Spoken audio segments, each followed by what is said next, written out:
Venus is still erupting. In 1991, a radar spacecraft circling the planet captured images of a volcanic vent on a mountain called Mat Mons. 8 months later, it captured that same vent again. The vent had nearly doubled in size. Nobody noticed for 30 years. The images sat in an archive, unexamined, until a planetary scientist named Robert Herrick spent months comparing them manually, frame by frame, on a personal workstation. The findings were published in Science in 2023. By then, the spacecraft that took those images had been dead for 3 decades. It burned up in Venus's atmosphere in 1994, and it is still the best radar data we have. That should have been a simple story. A geologically active planet showing volcanic activity. Expected? Normal. Venus is a rocky world with a hot interior. Of course it has eruptions. The textbook answer was never mysterious. Rocky planets have volcanoes. The Earth has volcanoes. Io has volcanoes.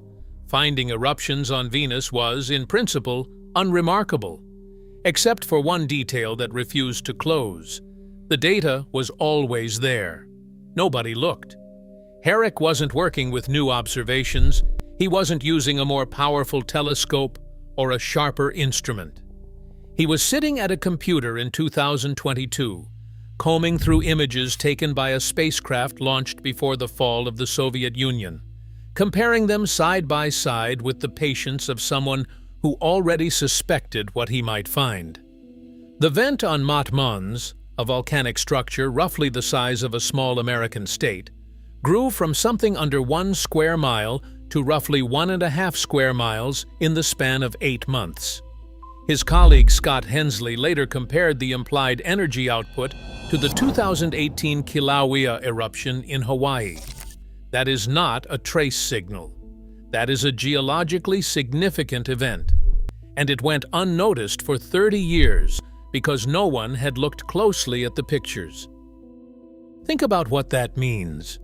The most detailed radar survey of Venus was completed between 1990 and 1992. The spacecraft, Magellan, mapped 98% of the planet's surface before mission controllers deliberately guided it into the atmosphere to study aerodynamic drag. It transmitted until it couldn't anymore.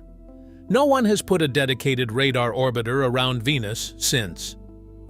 Every major discovery about Venus's current geological activity is being made by re-examining the 1990s data.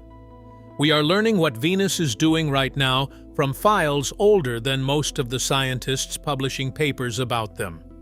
That is not a cover-up. There is no secret. The archive is public. The images were always accessible. The gap is not institutional silence. It is something quieter, and in some ways, stranger. It is 3 decades of scientific attention aimed elsewhere, while the planet 30 million miles away continued doing whatever it is doing, unobserved, unmonitored, fully active. A second study, published in May 2024 by researchers at NASA's Jet Propulsion Laboratory and Italy's D'Annunzio University, found 2 additional lava flow events buried in the same Magellan dataset. Venus, the paper suggested, may be far more volcanically active than anyone had assumed, not erupting occasionally. Erupting regularly, possibly continuously, in ways the 1990s images only partially captured. And then the surface age problem enters the case. On Earth, geological time is legible. You can find rock formations billions of years old. The Atlantic Ocean floor tells you the story of continental drift across hundreds of millions of years. The crust keeps records. Venus does not. Nearly 80% of Venus's surface appears to be younger than 700 million years. In geological terms, that is not old. The Earth's surface has areas that have remained relatively undisturbed for 3 or 4 billion years.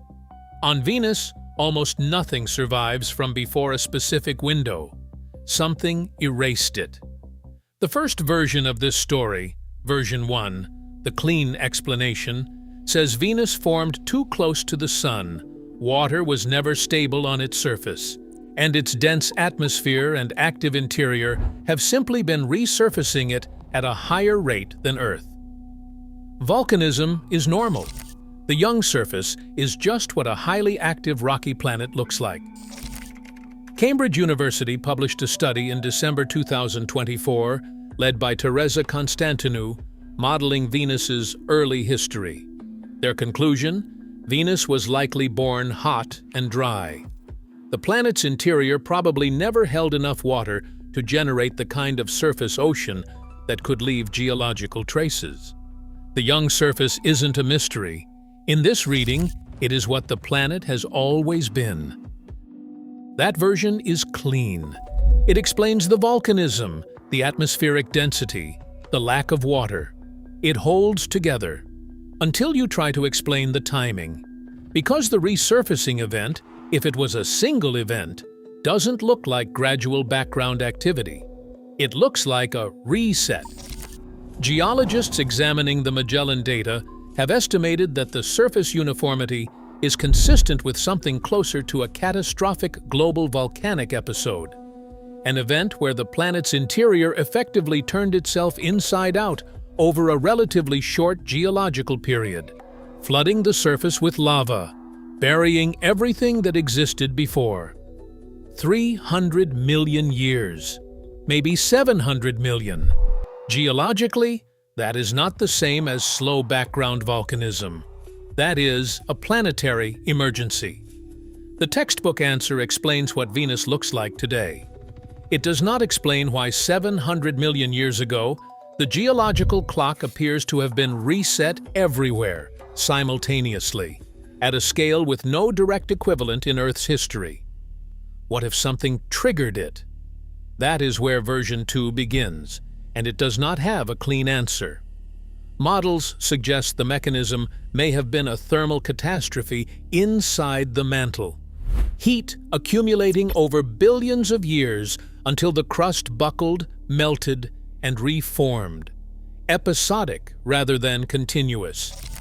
A long silence, then an upheaval, then a long silence again. In this version, Venus isn't a planet that slowly failed.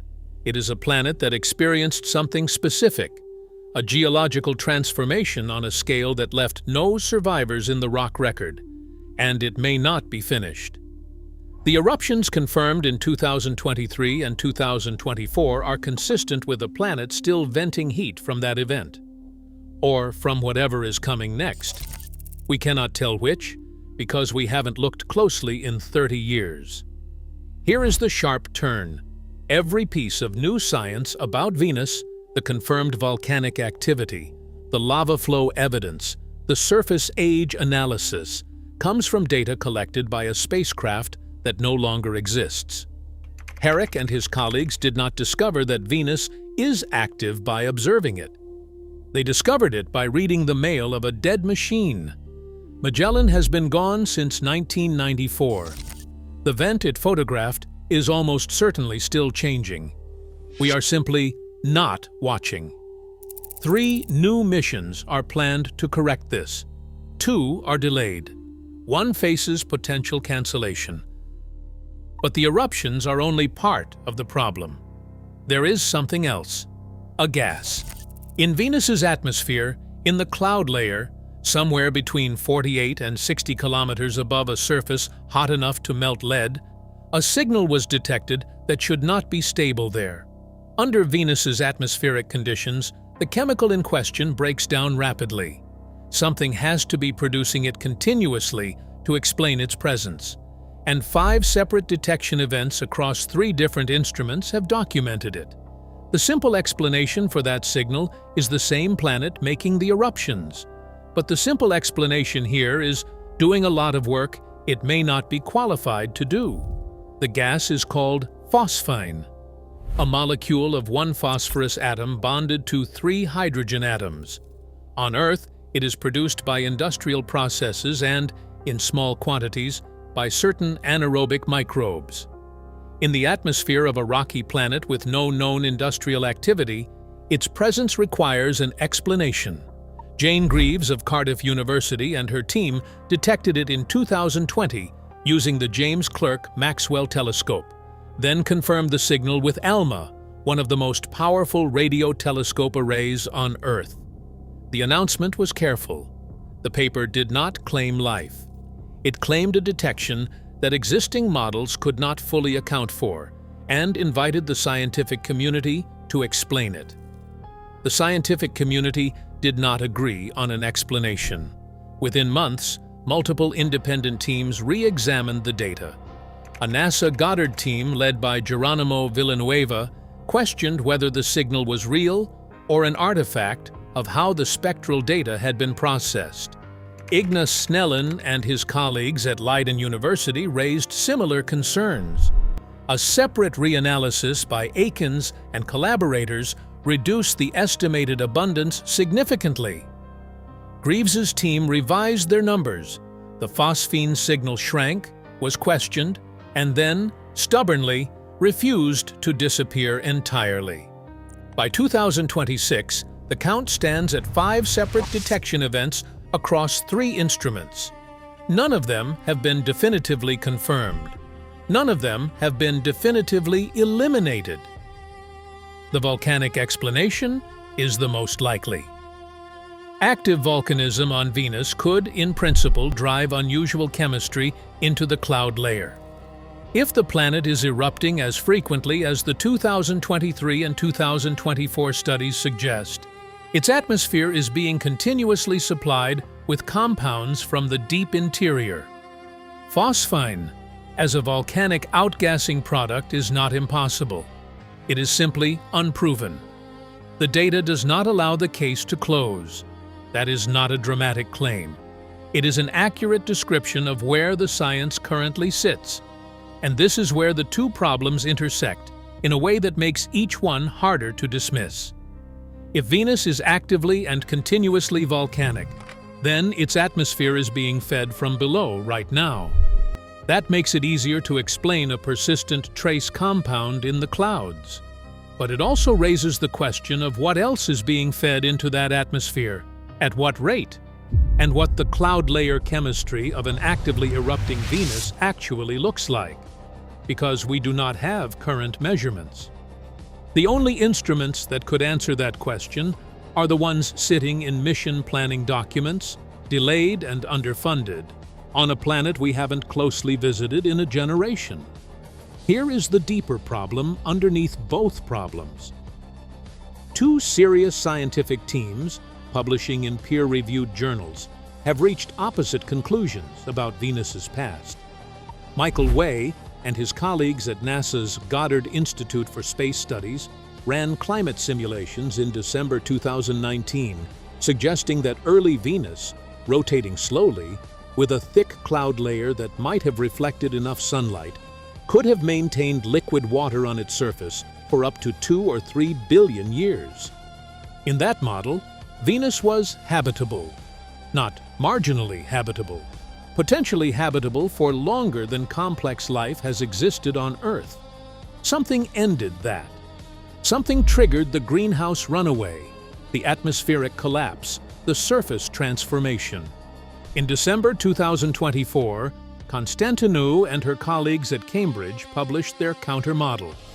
Venus, in their analysis, was likely born without enough water in its interior to have supported surface oceans at all. The planet was never Earth-like. It never had the chemistry for habitability. The young surface is not evidence of a catastrophic fall from a better state. It is evidence of a planet that was always this way, always hot, always dry, always hostile. Both papers are current. Both are peer-reviewed. Both use modeling that is internally consistent. They are not fringe versus mainstream. They are 2 credible scientific positions that lead to completely different pictures of what Venus is, what it was, and what it tells us about planetary evolution. If Way's model is correct, Venus lost a habitable world. Something, increasing solar luminosity, runaway volcanism, loss of a magnetic field, or some combination, transformed an Earth-like planet into the thing we see today. The resurfacing event becomes the moment of transformation, a planetary death recorded in geology. If Constantinu's model is correct, Venus never fell. It simply is. The resurfacing event becomes harder to explain, not easier, because it cannot be attributed to the loss of something that stabilized the system.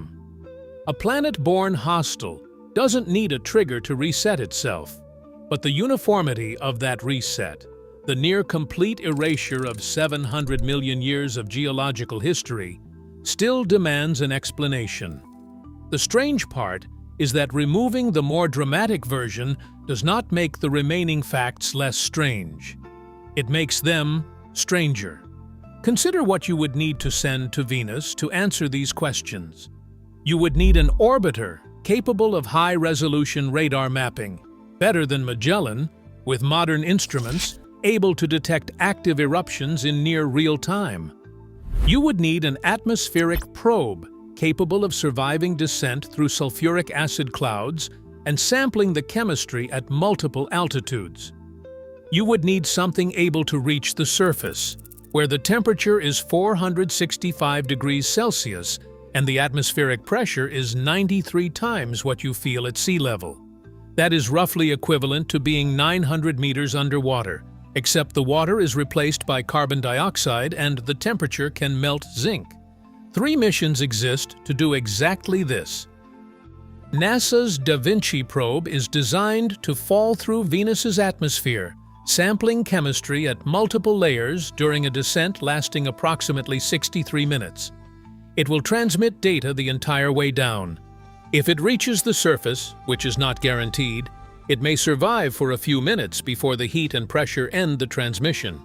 Launch is currently targeted for December 2030.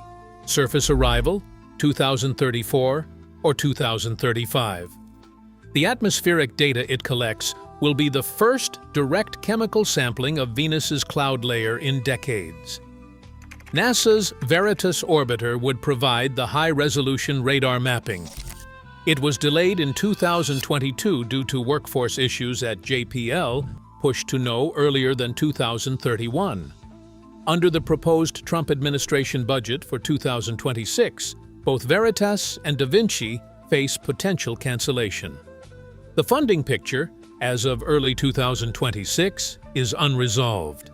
ESA's Envision mission is under construction, targeting a launch no later than 2033. It was designed to carry a radar instrument in partnership with NASA. That instrument's funding has faced pressure. 3 missions, all delayed, 1 facing cancellation. The planet erupting in archived photographs, waiting. The data gap is not a secret. It is not a decision made in a back room. It is the accumulated result of budget cycles, mission priorities, and the simple fact that Venus, despite being the nearest planet, has not been treated as urgent. Mars gets rovers. The outer solar system gets orbiters and flybys. Venus gets the 1990s.